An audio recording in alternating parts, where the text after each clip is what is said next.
Russell Gahagan from Russell's Fishing Tech coming back at you with another video. Today we're going to talk about spring brown trout tips, tactics, and tackle.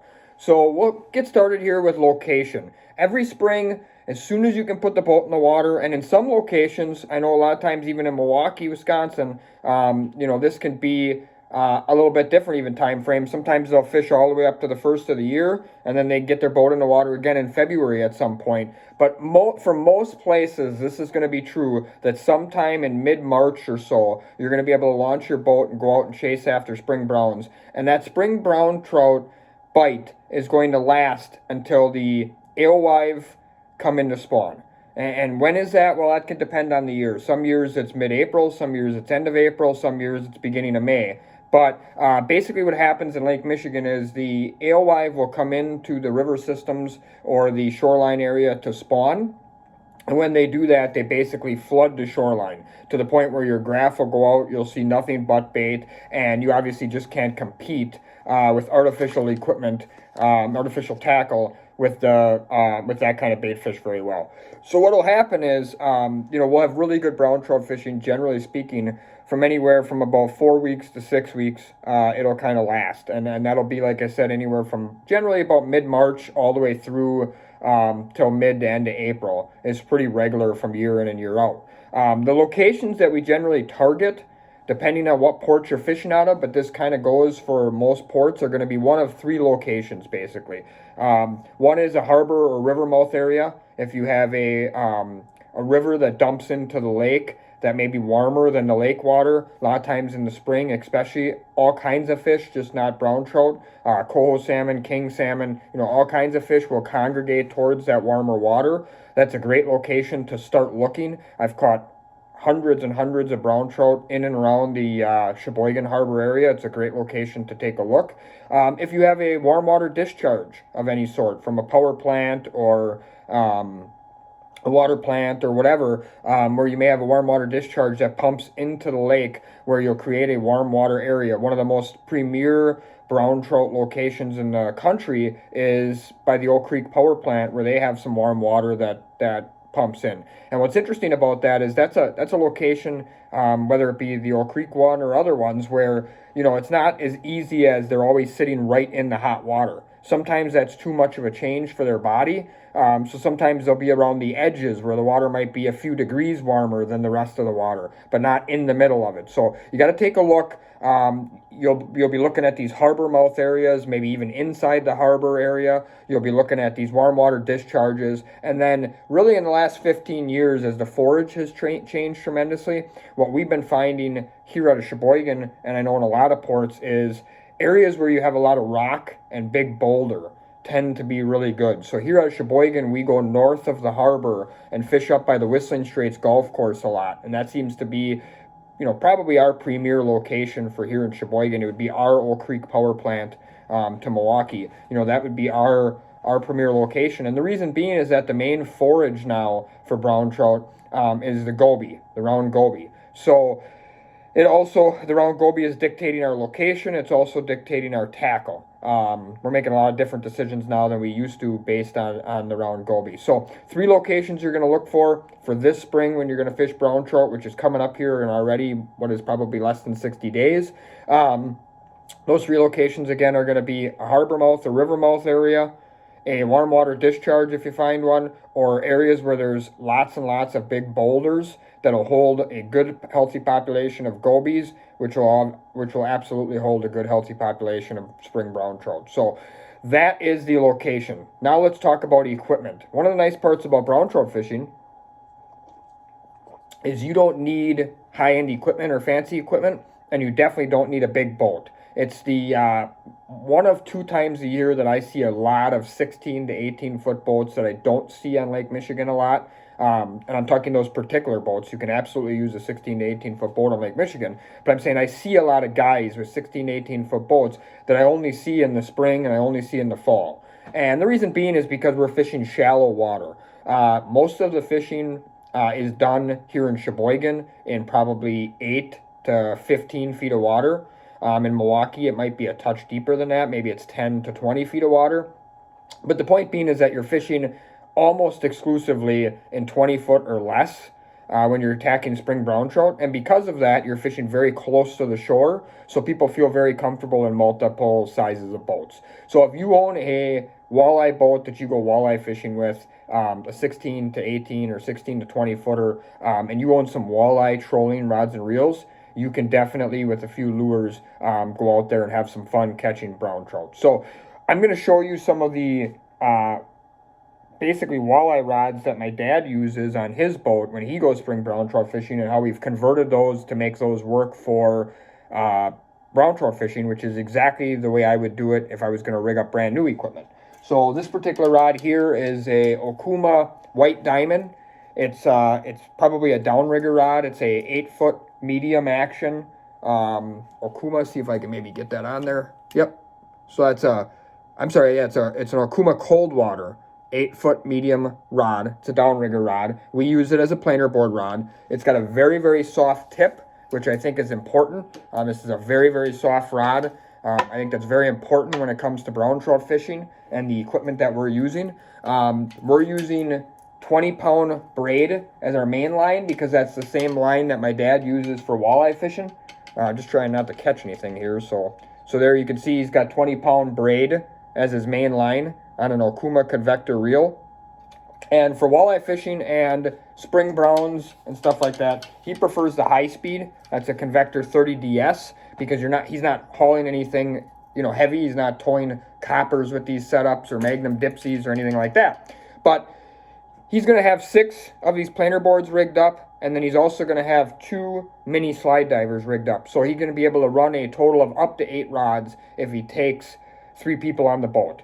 So let me show you kind of the planer board setup to start. So I just mentioned that the planer boards rods are set up with 8-foot rods, cold water rods, with a convector 30DS reel and 20-pound braid. It's got 20-pound braid all the way to the swivel. We got a standard, salmon candy 55-pound ball bearing swivel on there. But from the swivel, we have a 1/4 ounce inline sinker. Some people call them a torpedo sinker. It's an inline sinker. That's all it is. And 1/4 ounce is really important. You want to use the smallest ones you can possibly find. 1/4 ounce is the smallest I've ever ran into. If I could find an 1/8 ounce, I would. The smallest ones you basically can find, because as I mentioned before, we're fishing in very, very shallow water. Here in Sheboygan, 8 to 15 foot, I would say, is the most common. So you're not able to let very much line out at all before you're into the bottom. So having the least amount of weight, the better. And then after that, on this setup, he's got a monofilament line, probably 15-pound test if I had to guess. And this is one of the very, very few times you're going to hear me say something less than 20-pound test.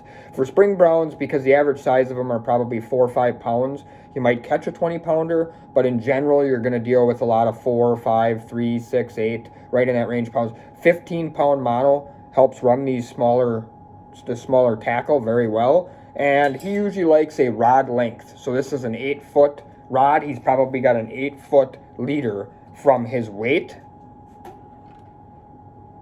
to another 55-pound salmon candy ball bearing swivel, in which he has, I believe, attached right here to the rod tip. So there's his swivel. That's what he's going to attach to his spoon. Now, right away, I'm going to tell you, you're only going to use this weight if you're going to fish a spoon. If you're going to fish a Bay Rat crankbait or a Rapala or a Husky jerk or a Thunder stick or anything like that, any shallow diving crankbait, then you don't need a weight. And that's why he really likes this setup where he puts a swivel attached to the weight. You could just tie your line to it. But if he quickly wants to change over to a crankbait, he can do that. What my dad and myself have found in the past 10 years is we're fishing almost exclusively spoons. We very rarely fish crankbaits anymore. We'll give them a try, but very rarely do we fish them very much anymore. So we are primarily fishing these inline sinker setups on our planer boards, and we'll likely fish as many as 6 at a time.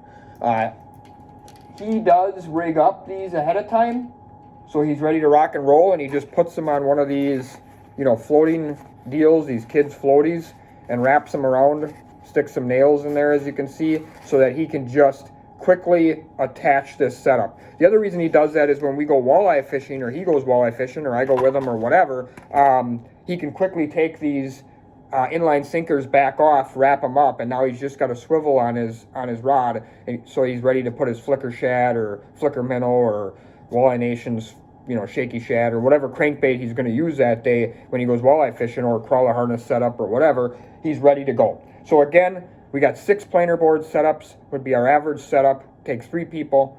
We could run up to 9 rods. We'll probably run 8. We got 6 planer board setups set up with 1/4 ounce inline sinkers. As you can see here, 1/4 ounce inline sinkers, 15-pound mono lead, about a rod length, so it's about 8 foot, so you can easily lift your rod up and net the fish. And then we'll have a ball bearing swivel on the business end. So that's the planer board setups. Now, the diver setup, as I mentioned before, he uses the same rod, but in an 8.6 model. So it's a cold water, 8'6". Let's see if I can get this. It's hard. We got a window right there. I apologize. So it's a cold water. There you go. You can probably see 8'6" medium action rod again. And here what we're dealing with is we're dealing with a mini, which is a 00 slide diver. I call it the mini slide diver. And slide divers are a critical aspect to spring brown trout fishing. And I have a slide diver video on my YouTube page, so I'm not going to go into a ton of deal about what a slide diver is or how it works. But there is a lot of days where that slide diver is going to be your hottest rod, especially if there's a little bit of boat action, a little bit of waves, and or if you have a little bit of stained water or cloud cover. There's a lot of times where the slide divers might actually be even your hottest rods more than your boards. Your boards will be very, very good all the time, but will be really good when the water is pretty clean and you're needing to be stealthy. So that brings us into tackle. I mentioned before that you can use junior thunder sticks, Rapalas, bay rat crankbaits, all kinds of different stick baits or crankbaits will work. Flicker shads work great. All kinds of different crankbaits will work, and they have their days. But for me in particular, I prefer spoons. So when we came out with the Salmon Candy spoon series last year, a big part of that series was the mini spoon, the smallest one. And that spoon was designed with basically spring brown trout and spring cohos, but mostly spring brown trout in mind, and doubling up for a walleye spoon as well. So I'm going to go through some patterns here and kind of give you guys a little bit of a hand on what I would pick in different conditions. Okay, so if we're going to go out today, and when you're in that 8 to 15 foot of water, as you can imagine, the water is very clear nowadays on the Great Lakes. A lot of times you're dealing with situations where you may even be able to see the bottom, which is not ideal. You're generally not going to probably have a very successful fishing trip if that's the case, but we do deal with some of that. When the water is clean or fairly clean, here are some of the patterns that I prefer. And actually, let me rewind for a second. Let me start off by saying I use almost exclusively gold and copper-based spoons. Now, I may have some examples out here in silver that I grabbed, but I use almost zero silver mini spoons anymore for brown trout. I like them for other species, steelhead at times, cohos at times, and I'm not saying silver ones won't work. I'm just saying because of the round goby being the forage base, and it has a brownish, copperish look to it, I feel that the gold or copper-backed or blanked spoons tend to outproduce the silver ones for the most part. So if we're dealing with clear conditions today, we got bright sunny skies, water's fairly clear. I can see 2, 3, 4 feet for sure down in the water column. These are some of the spoons I'm going to pick. I'm going to pick something like a Blue Mahi, spoon, Mountain Dew stud spoon, a green Mahi spoon, an orange jeans, Fat Nancy, Swam melon, which is our version of a watermelon, which is a little bit different than the average one. PK Special, which is a fantastic spoon. And then one of my favorites in clear water is the UV Two-Face. Now, in the spring, because it's springtime, we're dealing with weather. We're dealing with wind, runoff, all kinds of things like that. I would say the water is stained more than it's clear, which is a good thing because that's when the fishing is generally at its best. Now, there is a point where the water's too dirty, and here's kind of the way I tell. If you have a smaller boat with an outboard motor, if you look down at your big motor, your outboard motor, if you can see the prop on your outboard motor, then the watercolor is about perfect. If you could basically just barely make out the prop, it's about perfect. If it's too dirty to see the prop on your outboard motor, it might be too dirty for you to have success catching fish. And like I said before, if it's crystal clean to where you can see the bottom and read a newspaper on the bottom and 15 foot, you're probably going to struggle a little bit. So ideally, you want that middle range where you have some color to the water, but yet you don't have crystal clean water. And that's why harbor areas at times might be some of your best fishing, because even when it's crystal clear, in other areas, you may have some dirty river water pumping out that you can fish to kind of fool the fish. So now when I'm dealing with some stained water, here's some of my favorite colors, these end up being some of my all-time favorites here for brown trout, which are like Wonder Wolverine, Orange Crush, Lance's UV Two-Face, which is an awesome mini spoon that's double-sided. Real gaudy kind of spoon. Dew Frog, which really produced last year for me in dirty water. Produced for cohos down in Waukegan, produced for browns every time I fished it. Steely Candy, bright orange, gaudy spoon. And then Stud UV, that's another bright orange kind of real gaudy spoon. So those are some of the particular patterns I would select when I had a lot of color in the water.